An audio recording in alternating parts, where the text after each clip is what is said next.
The carriage door slammed shut before Alina Whitmore could say a single word in her own defense. Her father did not look at her. Her mother did not look at her either. The only person watching her through the frosted window was the driver, and he looked away quickly too, as if her disgrace might be contagious. Alina pressed her gloved hand against the glass.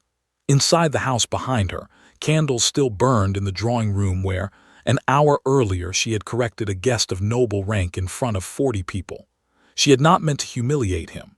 She had only meant to point out that his understanding of inheritance law was wrong, and that the tenant families he wished to evict had every legal right to stay. She had been right. Being right had never mattered less. The carriage lurched forward. Gravel crunched beneath the wheels. Alina watched her family home shrink into the darkness, and she did not cry, because crying was for people who still expected mercy.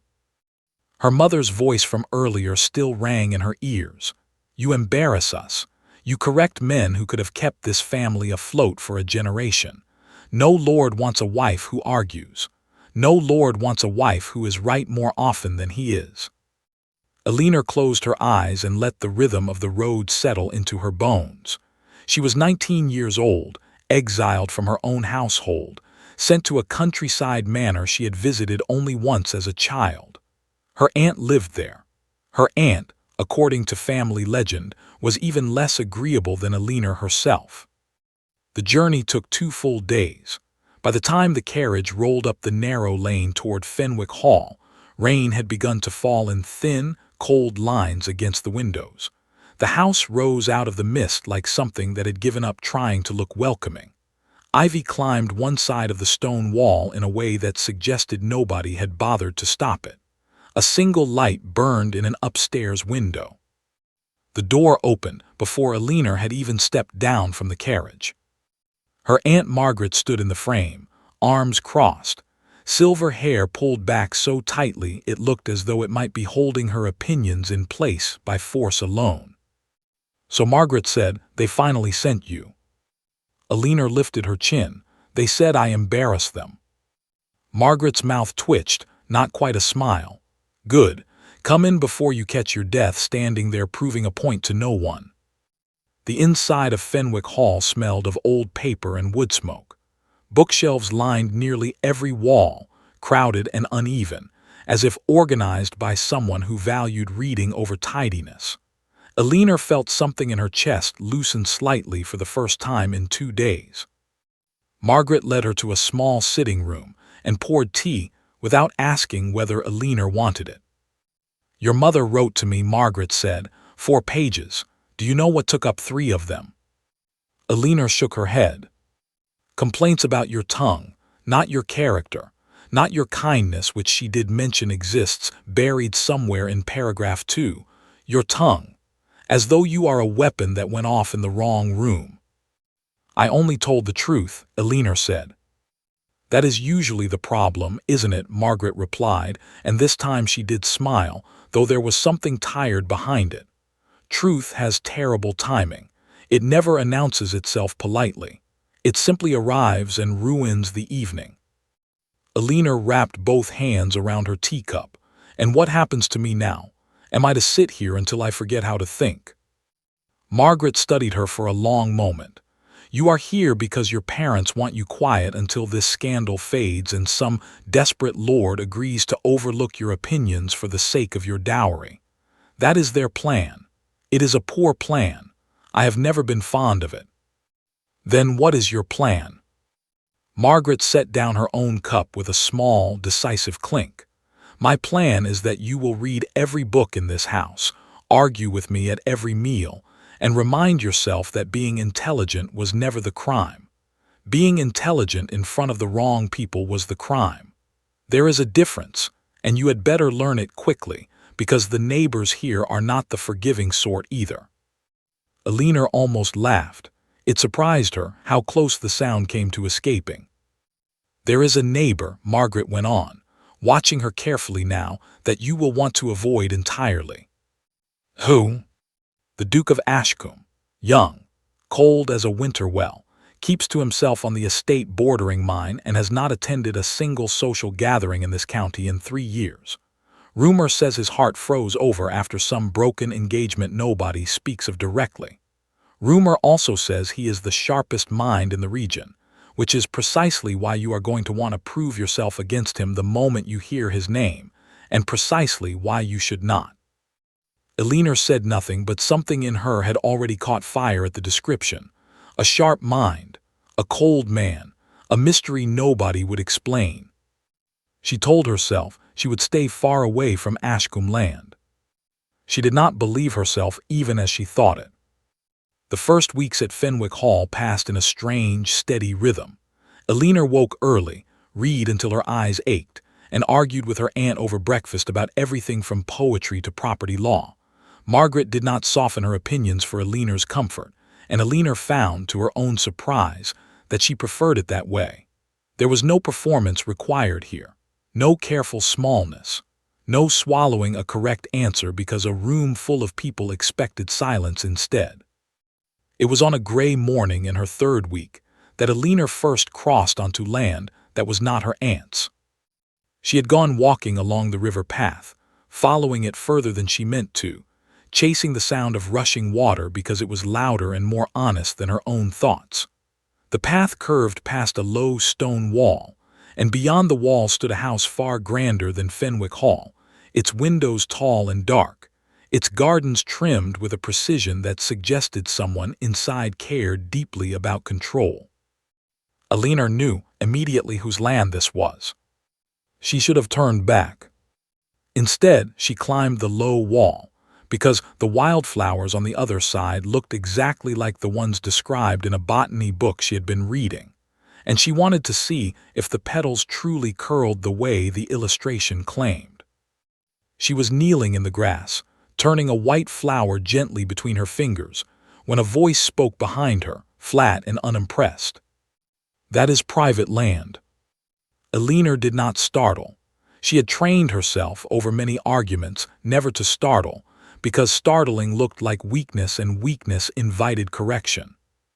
She stood, brushing grass from her skirt, and turned to face a tall man with dark hair, a coat too well tailored for someone standing alone in a garden, and an expression that suggested he had already decided she was a nuisance before she had said a single word.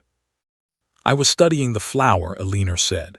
"It matches a description in a book on regional botany, though the book claims the petals curl inward by midday, and it is nearly noon, and they have not curled at all.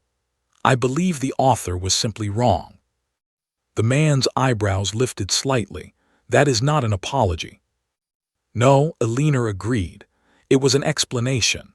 I find explanations more useful than apologies when no harm has actually been done." For a moment he said nothing.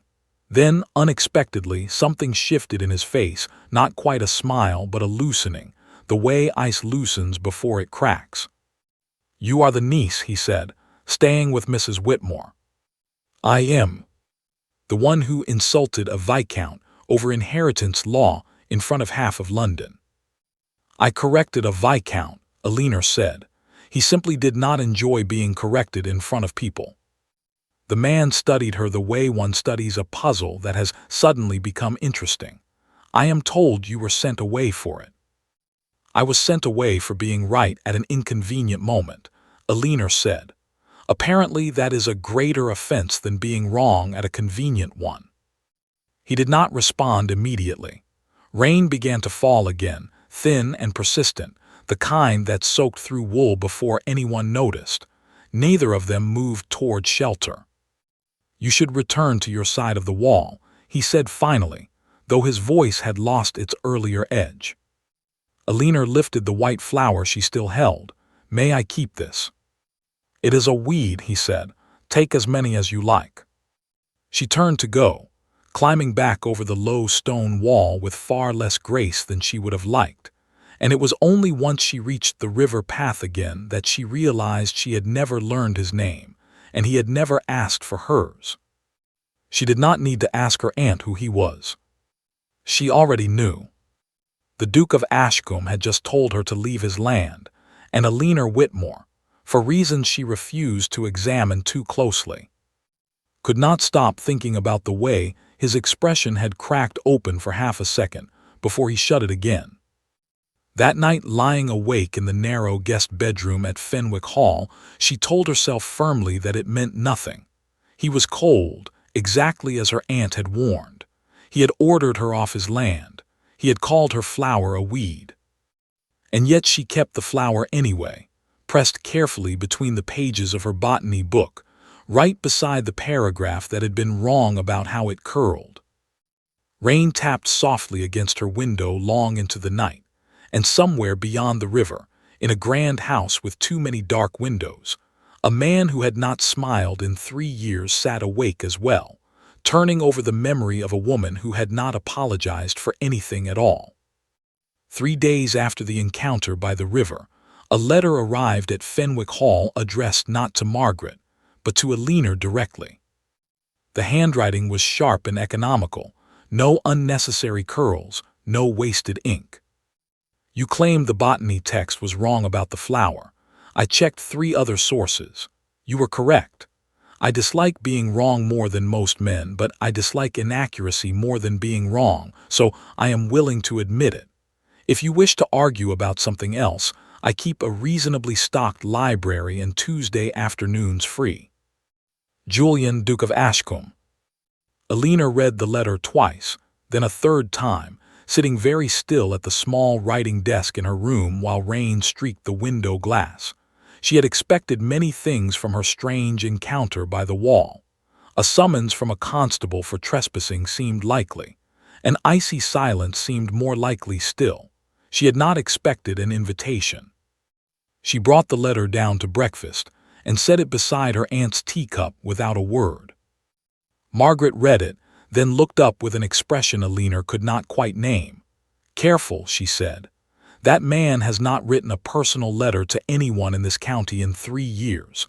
Not for weddings, not for funerals, not even for his own birthday celebration, which his staff apparently throw for him whether he wishes it or not. Then why write to me?" Margaret folded the letter and slid it back across the table. "Because you did something nobody else in this county has managed to do. You made him curious." Alina told herself she went to Ashcombe House the following Tuesday purely to settle an intellectual score, nothing more.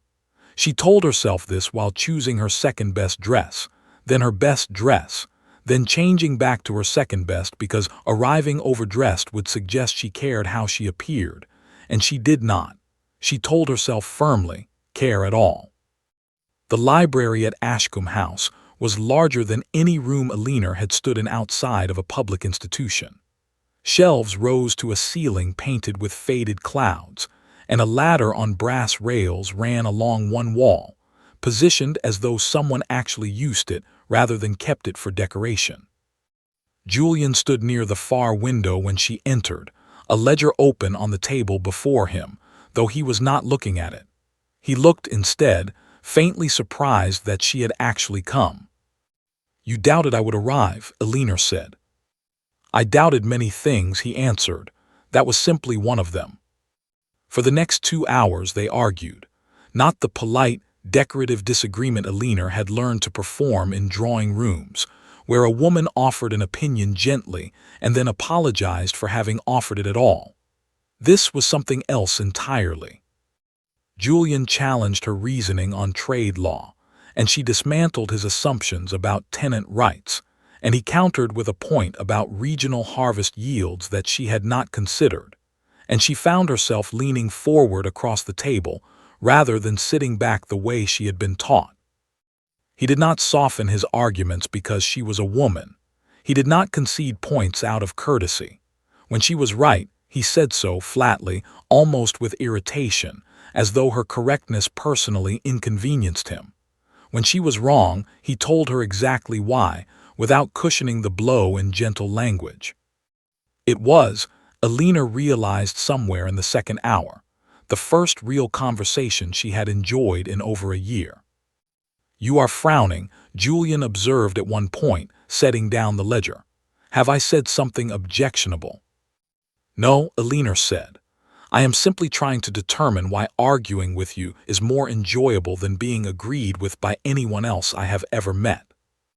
Julian's expression did something complicated, somewhere between amusement and discomfort, as if the compliment had landed somewhere he had not prepared to defend. "Most people find arguing with me exhausting," he said. "Most people are not very good at it," Elena replied. He almost laughed. She watched the sound catch somewhere in his throat before he swallowed it back down, as though laughter itself were a debt he was not ready to pay. Their Tuesday meetings became a habit neither of them named aloud.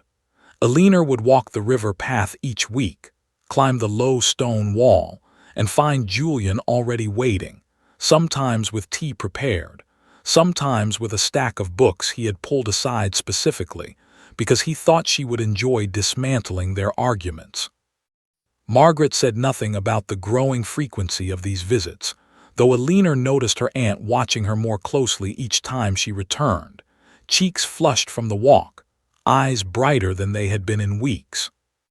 It was on a Tuesday in late autumn, the leaves along the river path turning the color of old brass, that Elena first saw the crack beneath Julian's composure.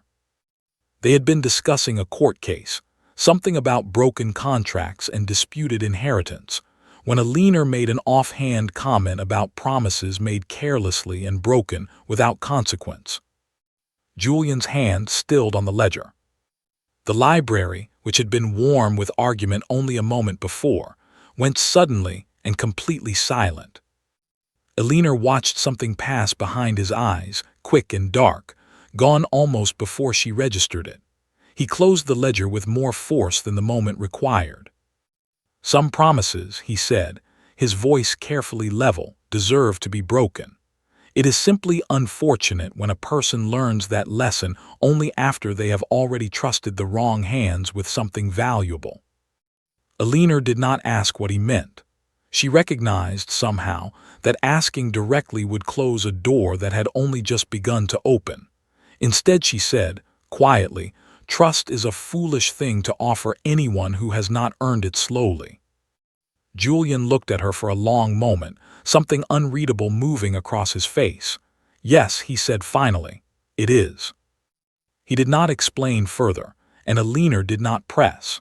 But something had shifted in the room, some current running beneath the surface of their usual argument, and she found she could not stop thinking about the particular way his voice had gone flat when he spoke of broken promises, as though the words themselves still carried weight he had not set down. She began, without quite admitting it to herself, to notice him differently after that.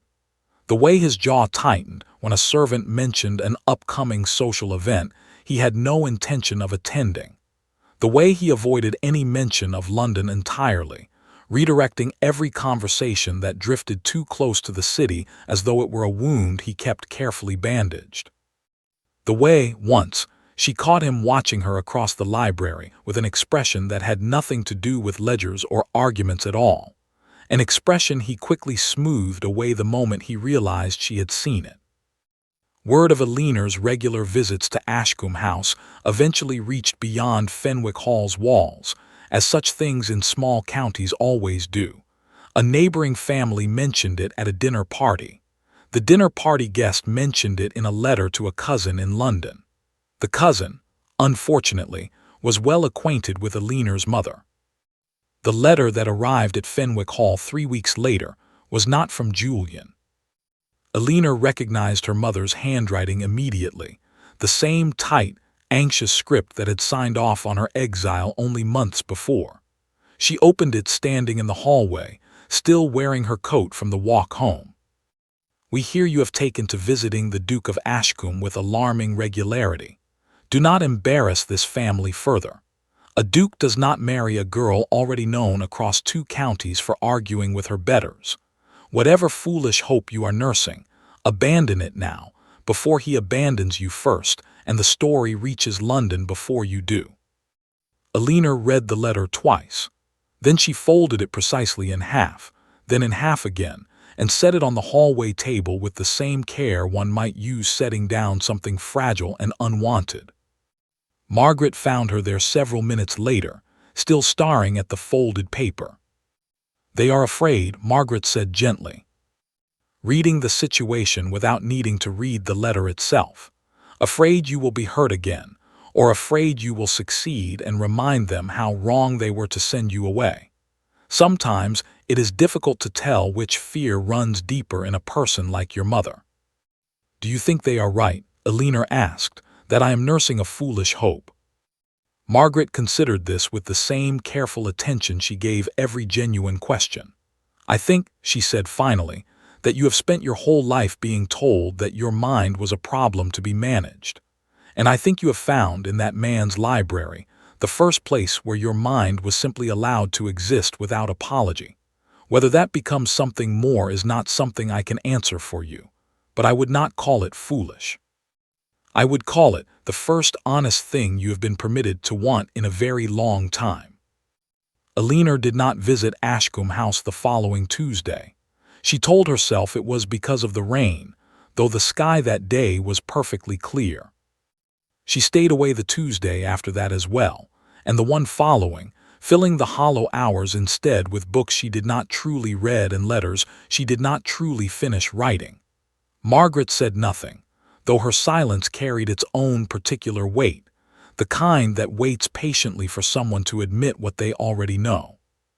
It was Julian, in the end, who broke the pattern.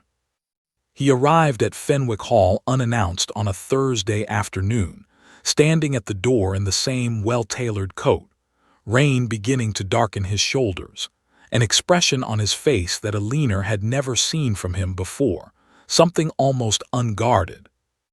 "You have not come in 3 weeks," he said, without any greeting first. "I did not think you would notice," Elena said, though the words felt thin even as she spoke them. Julian's jaw tightened.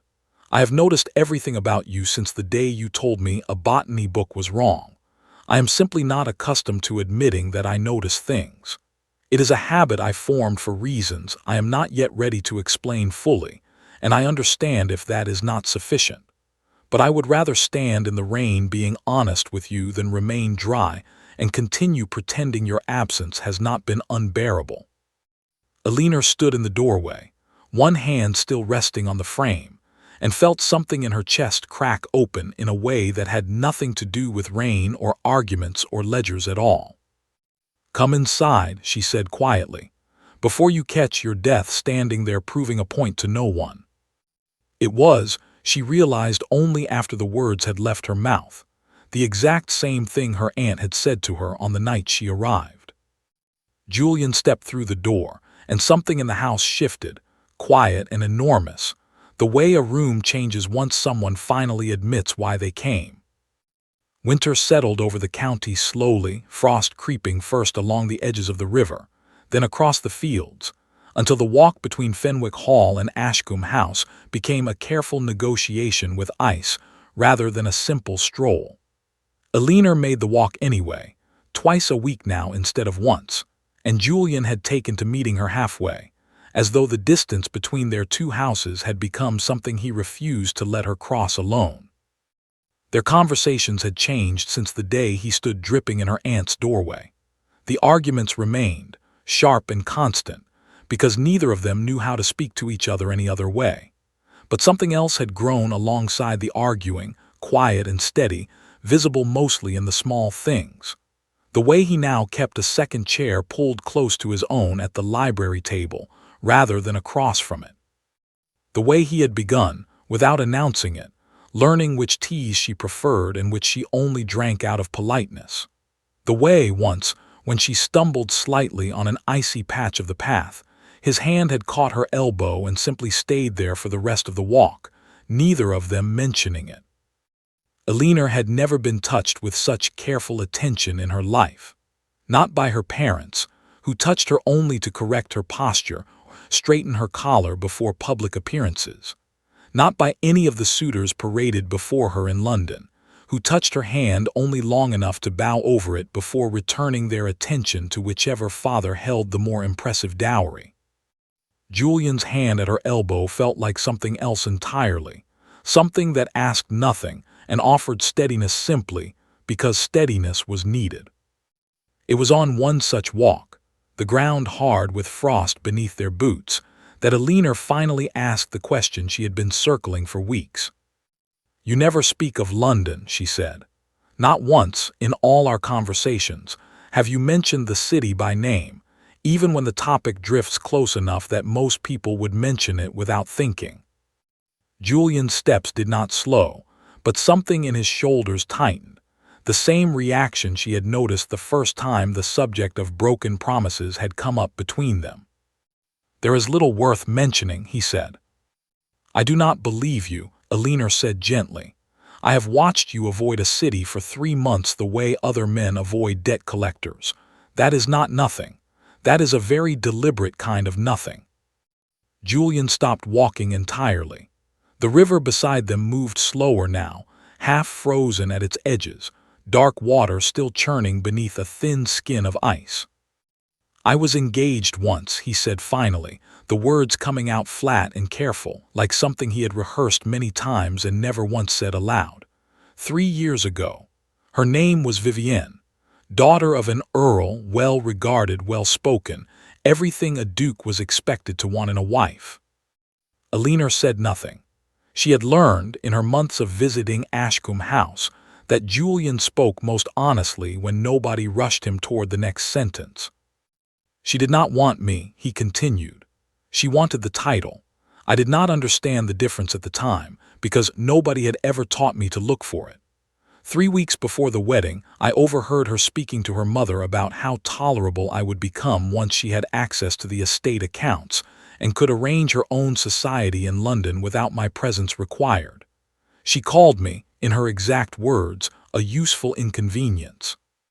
The frost seemed to sharpen around them, the air suddenly colder than the weather alone could account for. "I broke the engagement that same evening," Julian said. "The scandal that followed painted me as the villain, of course. A duke abandoning an earl's daughter 3 weeks before her wedding, with no public explanation offered, because I refused to humiliate her further by repeating her own words back to the same society that had raised her to say them. I left London within the month and I have not returned since. I stopped attending gatherings. I stopped extending invitations. I decided it was safer to be thought cold than to risk discovering again that someone's affection for me was simply affection for what I could provide." Alina stepped closer, close enough that her breath and his mingled visibly in the cold air between them.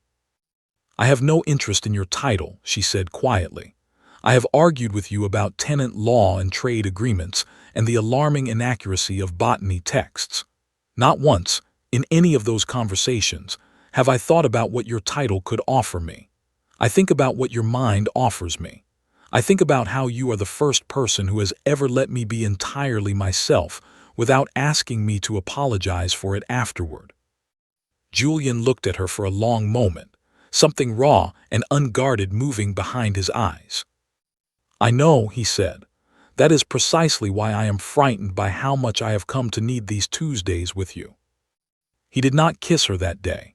He simply reached out and took her hand, properly this time, fingers laced through hers, and they walked the rest of the way back to Fenwick Hall in silence, the kind of silence that said more than either of them yet had words for. The peace did not last. It arrived, as such disruptions often did, in the form of a letter, though this one came not from Alina's mother but from her father directly, a rare occurrence that Alina understood immediately to be significant. "Word has reached us," her father wrote, "that the Duke of Ashcombe has been seen walking with you along the river path with what several witnesses describe as unusual familiarity. Your mother and I will arrive at Fenwick Hall within the fortnight to assess the situation ourselves. If there is genuine interest from a man of his rank, we expect to be informed properly and involved appropriately. We have, of course, always wanted what is best for you." Alina read the letter aloud to Margaret over breakfast, her voice flat with disbelief. "They wanted nothing to do with me 3 months ago," she said. "Now that there is a duke's name attached to mine, suddenly I am worth claiming again." Margaret's expression was unsurprised, weary in the particular way of someone who had watched this exact pattern play out before in other families, across other years. "That is often how it works," she said. "Affection tends to rediscover people the moment they become valuable again. It rarely arrives for the person underneath. It arrives for what the person can now provide." Alina set the letter down carefully, though what she wanted to do was crumple it entirely. "I do not want them here," she said. "I do not want them anywhere near this. Whatever is happening between Julian and myself, it exists because neither of us performed for the other. I refuse to let my parents turn it into another transaction." Margaret reached across the table and covered Alina's hand with her own, an unusually tender gesture from a woman who rarely offered physical comfort. "Then you will need to decide, quite soon, what you want to protect and how far you are willing to go to protect it," she said. "Because your parents are not the only complication headed your way." Alina frowned. "What do you mean?" Margaret's mouth thinned. "I received a letter of my own this week, from a Mrs. Pemberton, mother to the very Viscount you corrected at that dinner party all those months ago. It seems her son has heard rumors of your growing connection to a duke, and has decided, rather suddenly, that his previous humiliation was simply a misunderstanding between two people who did not yet appreciate each other properly. He intends to call on you within the week to renew his interest." Alina stared at her aunt in genuine disbelief. "Charles Pemberton wishes to court me now, after telling half of London that I was unsuitable for any respectable household." "People forgive unsuitability remarkably quickly," Margaret said dryly, "when the alternative is watching someone else's daughter marry a duke, while their own son marries no one at all." The complications arrived precisely as warned, one after another, like carriages rolling up the same narrow lane in unfortunate succession. Alina's parents arrived first, 4 days ahead of the fortnight they had announced, as though eagerness had finally overtaken even their own careful planning. Her mother swept into Fenwick Hall with an expression of practiced warmth that did not reach her eyes, embracing Alina as though the exile had never happened, as though 4 months of silence and disgrace could be erased with a single well-performed greeting. "My darling girl," her mother said, holding Alina at arm's length to examine her, "look at you. The countryside has done wonders, and a duke, Alina, a duke. We always knew you had remarkable qualities, given the proper circumstances to shine." Alina said nothing, because there was nothing she could say that would not curdle immediately into something bitter. Her father was more direct, settling into Margaret's sitting room as though he owned it, discussing dowry terms and estate arrangements with a briskness that made clear he had already begun planning the wedding before anyone had confirmed there would be one. "We must arrange a proper introduction," her father said. "A dinner, perhaps, where the Duke can formally express his intentions in front of witnesses who matter. We cannot allow this connection to remain informal any longer. It reflects poorly on the family." "It reflected nothing on the family for 4 months," Alina said sharply, "when you had no interest in speaking with me at all." Her father's expression flickered, something almost like discomfort passing behind his eyes before hardening back into practiced authority. "That is unfair, Alina. We did what was necessary to protect this family's reputation. You must understand our position."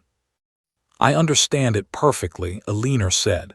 "You did not object to my mind when it became useful. You objected to it when it was inconvenient. Nothing about your position has changed, only the timing of your approval." The dinner her father insisted upon took place 3 evenings later, and it was, from its opening moments, an uncomfortable performance for everyone involved, except the 2 people who had orchestrated it. Alina's mother spoke too brightly about Alina's accomplishments, listing achievements she had once dismissed as unbecoming.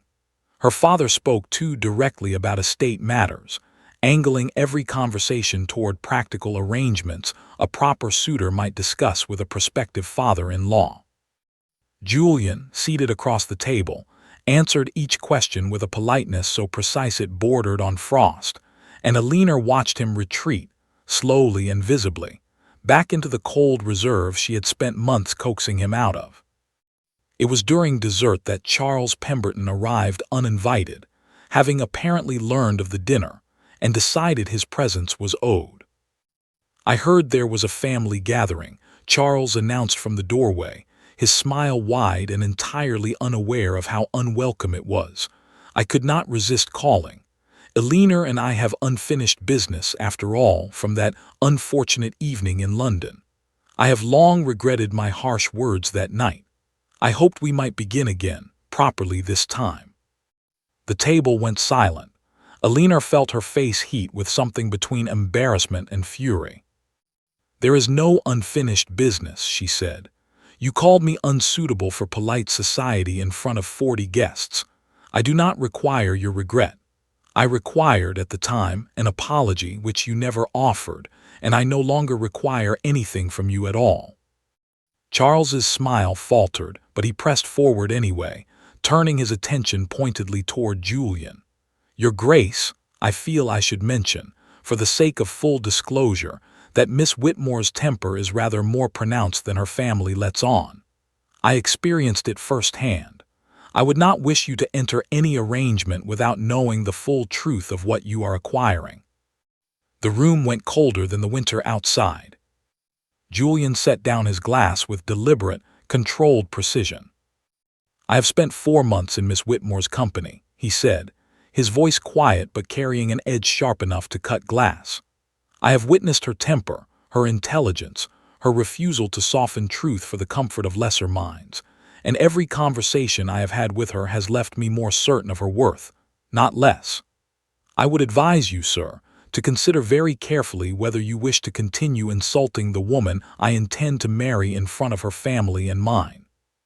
The words landed in the room like something physical. Eleanor's mother gasped softly. Her father sat up straighter, already recalculating something behind his eyes. Charles's face drained of color entirely, and he offered a stammering excuse before retreating from the room without waiting for anyone's permission to leave. Eleanor stared at Julian across the table, her heart hammering somewhere high in her throat. "You intend to marry me," she repeated quietly, once the room had settled enough for words to make sense again. Julian looked at her, and for the first time all evening, the frost in his expression melted away entirely, leaving only the same raw honesty she had seen along the frozen river path. "I have intended it for weeks," he said. "I was simply waiting for a moment less crowded with strangers to say it properly." Eleanor's mother began, immediately and loudly, to discuss wedding arrangements, but Eleanor barely heard her. She was watching Julian across the table, and Julian was watching her back, and for one suspended moment neither of them needed anyone else's approval at all. But even as her heart lifted, a smaller, colder thought settled beneath it.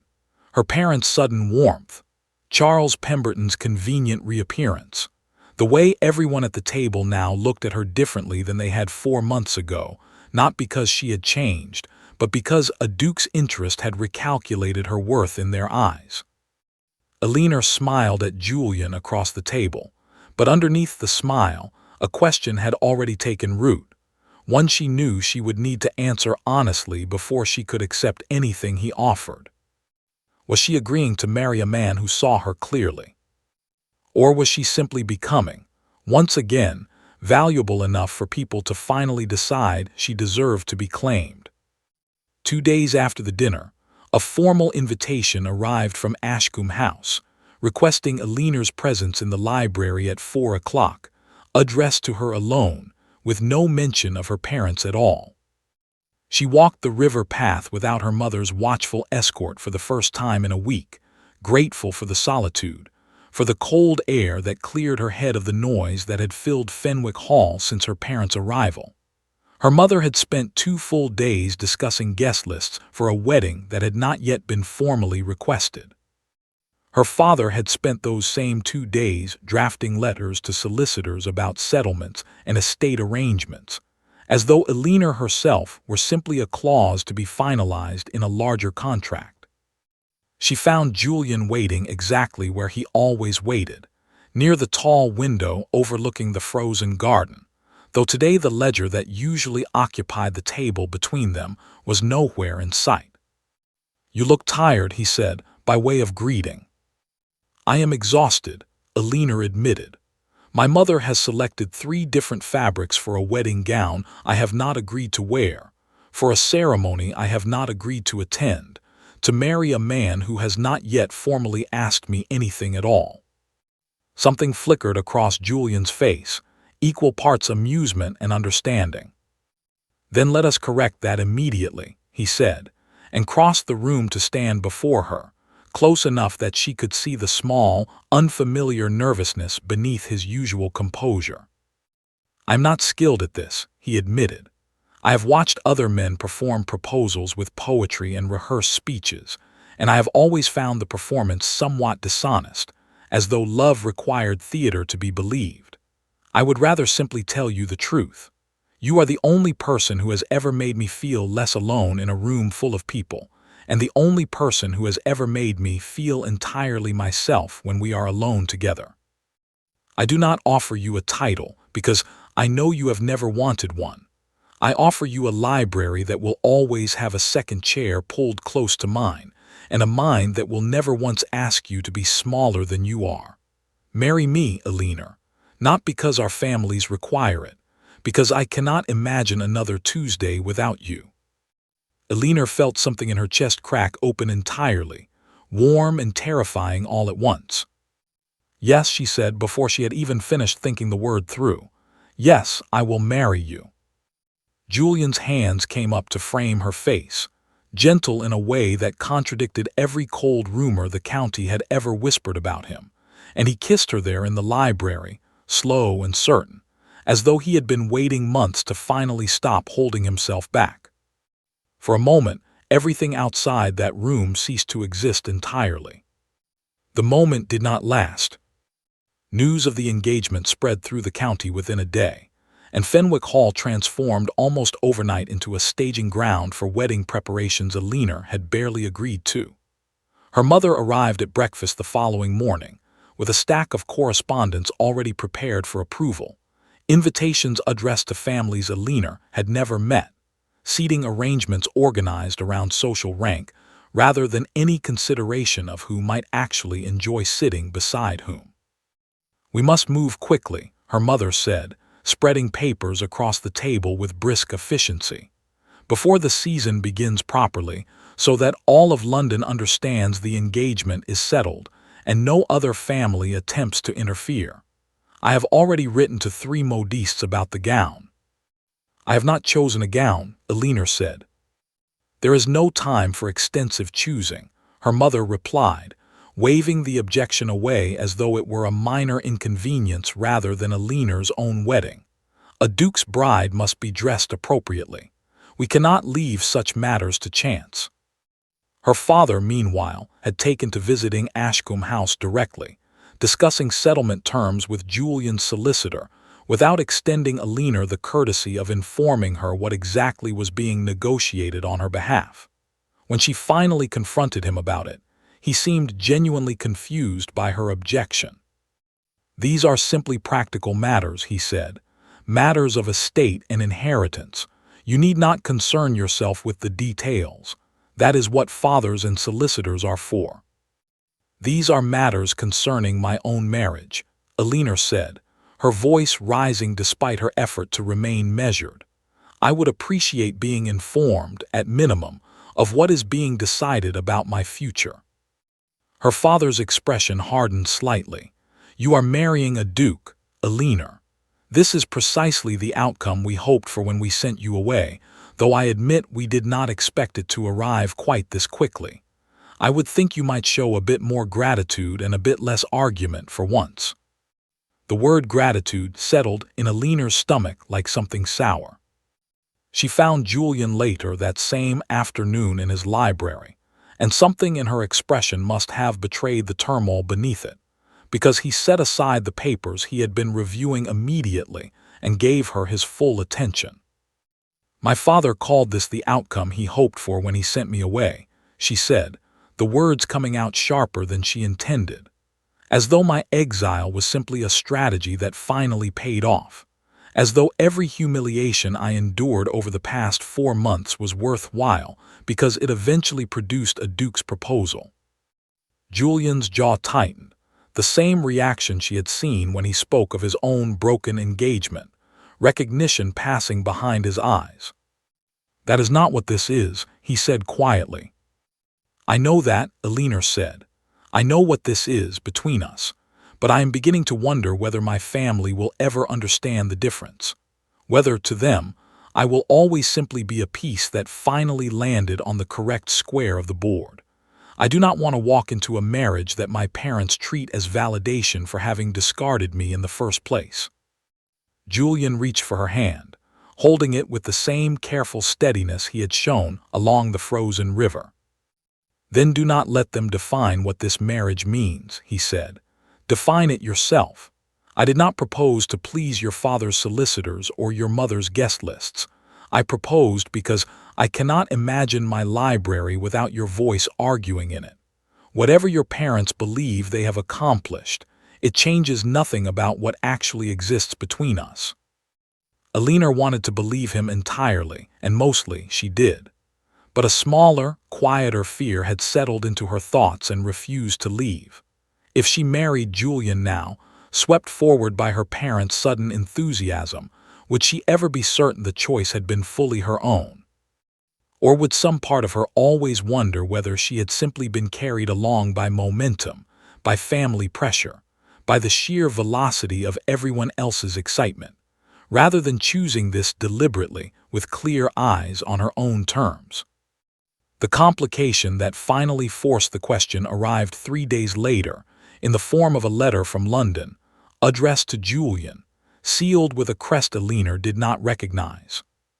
She was in the library when he opened it, and she watched his face change as he read, the color draining slowly from his expression, the same careful control settling back over his features that she had first encountered the day he ordered her off his land. "What is it?" she asked. Julian set the letter down slowly. "Vivienne," he said, "my former fiancée. She has heard of the engagement and writes to offer her congratulations, along with a suggestion that we might all benefit from a proper introduction before the wedding, given how small society truly is and how frequently our paths are likely to cross in the coming years." Elinor felt something cold settle in her stomach. "Do you wish to see her?" "I wish never to see her again as long as I live," Julian said, his voice flat. "But she is correct that society is small, and refusing entirely may only invite more rumor than accepting quietly would. I do not know what the proper response is. I have not had to consider her existence in 3 years, and I find I am considering little else since this letter arrived." Elinor watched him carefully, recognizing the way old wounds could resurface without warning, unannounced, mid-conversation, exactly as Julian's own past had once ruptured through their easy library arguments months before. "Then we will decide together," she said. "Whatever you choose, you will not decide it alone this time."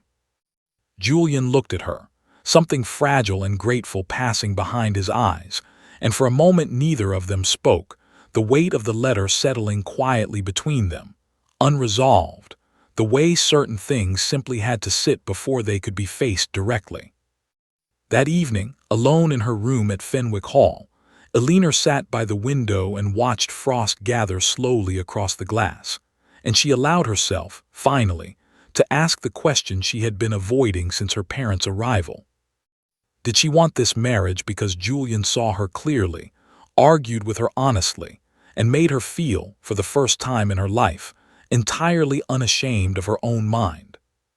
Or had she simply been swept forward by everyone else's sudden approval, carried along by momentum until refusing felt impossible, until the easier path was simply to become, at last, the daughter her parents had always wanted, provided the price was a duke's ring rather than her own silence? She did not know the answer yet. But she knew, with sudden and startling clarity, that she needed to find it herself, away from her mother's fabric samples and her father's solicitors, and even, for a short while, away from Julian's steady, certain presence, before she could walk toward this marriage with her eyes fully open and her choice entirely her own.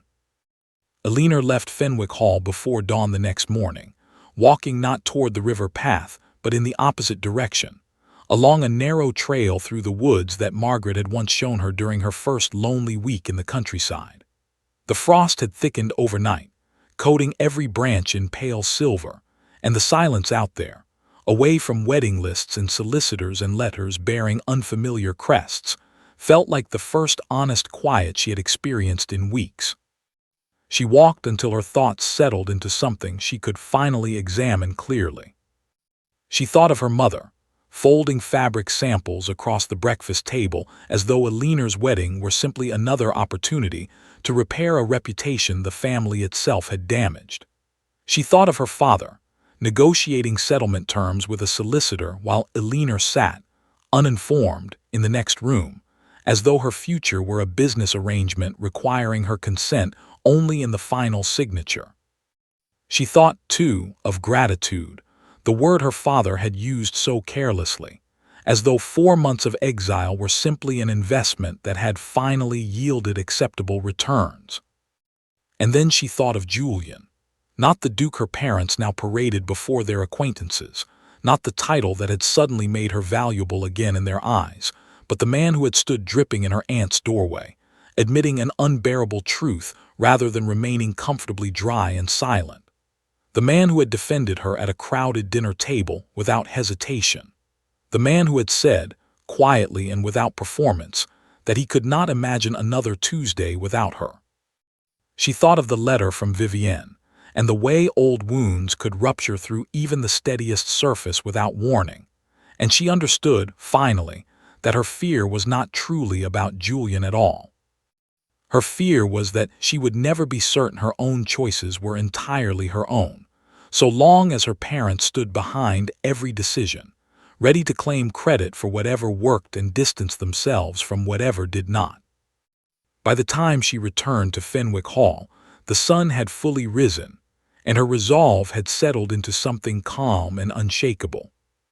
She found her parents in the sitting room, still surrounded by the debris of wedding preparations, her mother sorting through fabric swatches, her father reviewing a letter from Julian's solicitor with a satisfied expression that made Alina's jaw tighten on sight. "I need to speak with you both," she said, closing the door behind her. Her mother looked up, already smiling in anticipation of some happy detail to add to her growing list. "Of course, darling.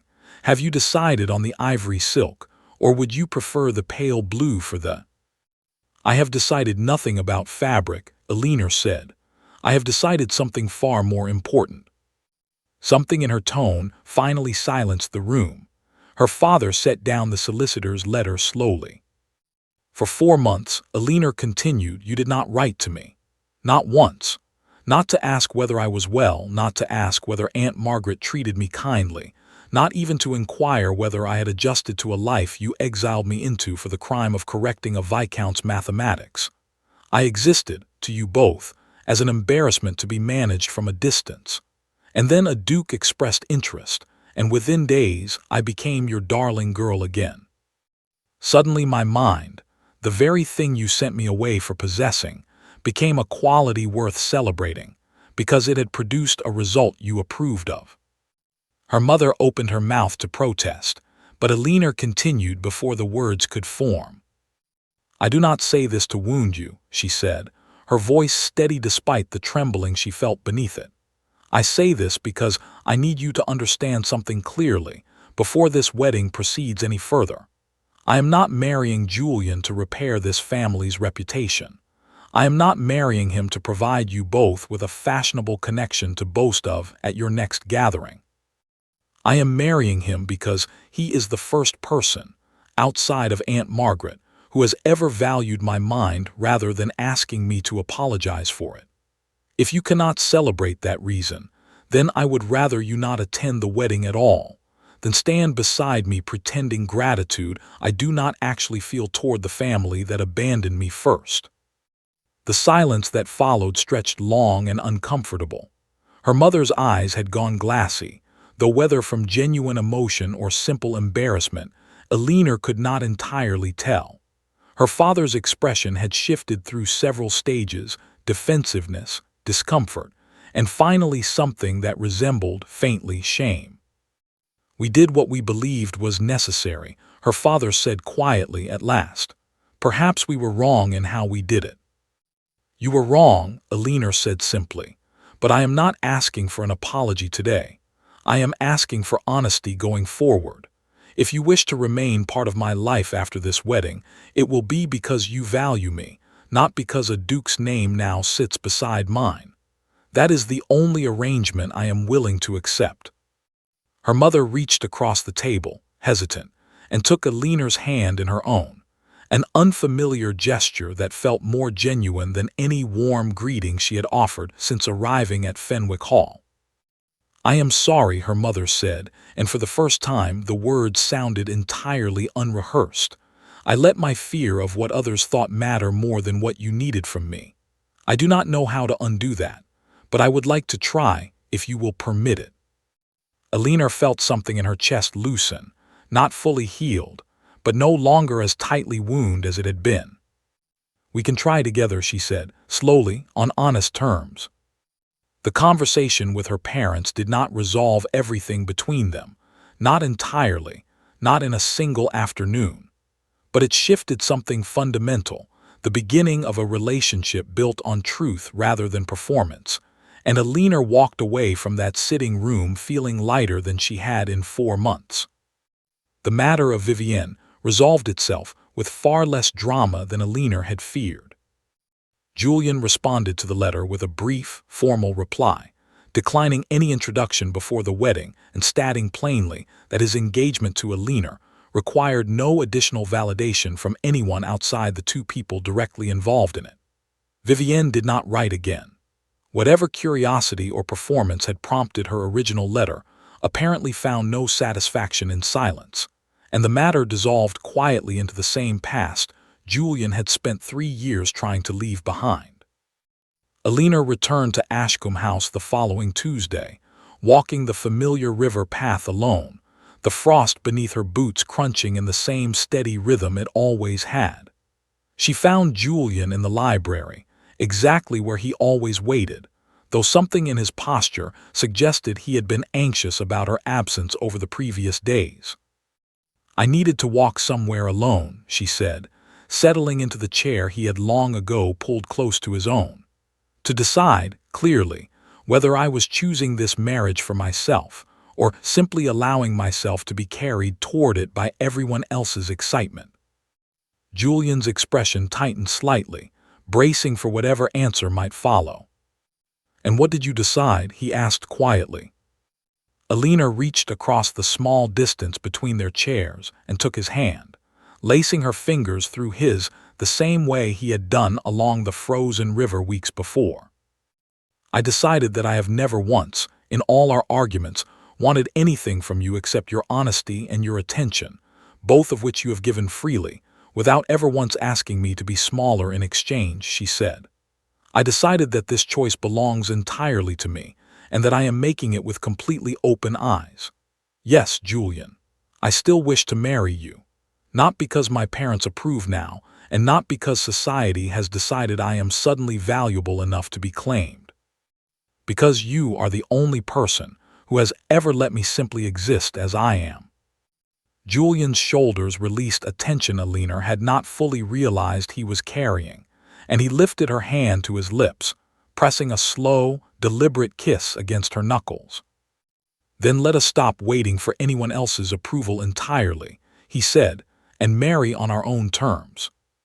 The wedding, when it finally arrived on a cold, bright morning in early spring, was smaller than Alina's mother had originally envisioned, though her mother, true to her quiet promise, did not argue the point.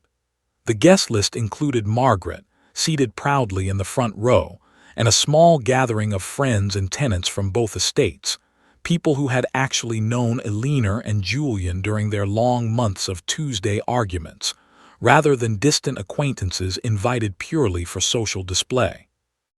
Elinor wore a simple gown, pale rather than elaborate, chosen entirely by herself without consultation from modistes or fashionable opinion.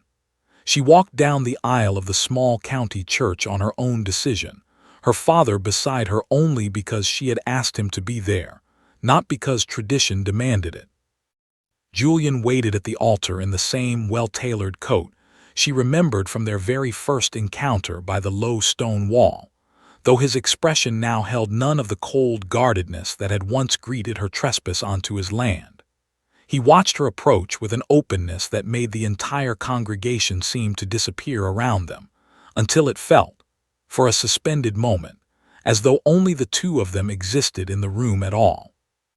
The ceremony itself passed quickly, vows exchanged in steady, unhurried voices, and when the officiant finally pronounced them married, Julian kissed her gently in front of everyone, without hesitation, without the careful restraint he had once guarded so fiercely.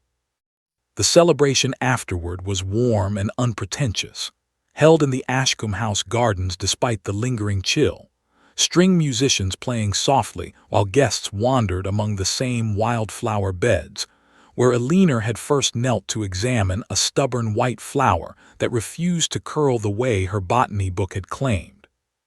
It was hours later, once the guests had largely dispersed and the gardens had settled into quiet evening shadow, that Julian found Elinor sitting alone on the low stone wall, exactly where their story had first begun.